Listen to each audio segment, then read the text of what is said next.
ఏ పనినైనా చేసే ముందు ఎవ్వరికీ చెప్పకుండా చేయమని చెప్తారు. ఎందుకలా చెప్తారు? బహుశా ఇతరుల దృష్టి నీ మీద ఉంటుందనా? ఎవరైనా ఆటంకాలు కలిగిస్తారనా? లేక నీ శత్రువులకో నీ గిట్టని వారికో నువ్వు చెయ్యబోయే పనులు వాటి వివరాలు తెలిసిపోతాయనా? ఏదైనా కావచ్చు. అయినా చెప్పకుండా చేసినంత మాత్రాన ఇవన్నీ జరగకుండా ఉంటాయా? ఆటంకాలు కలగకుండా ఉంటాయా? ఆపదలు రాకుండా ఉంటాయా? కనుక మిత్రమా, ఏ పనైనా సరే దాని మీద దృష్టి పెట్టి చేసుకుంటూ పో. ఆటంకాలు లేకుండా చేస్తే సులభంగా చేస్తావు, నిజమే.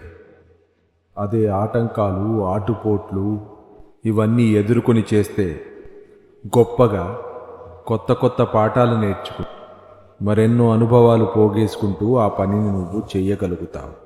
ఇదే నిజమైన విజయం మిత్రమా. సులభంగా సాధించినది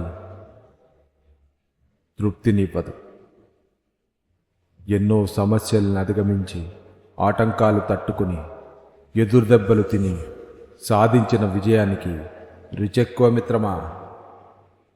కనుక నువ్వు చేయబోయే పనిని చెప్పి చేసినా చెప్పక చేసినా వెనుదిరగకుండా జంకు లేకుండా చేసుకుంటూ పోయి విజయాన్ని సాధించు మిత్రమా.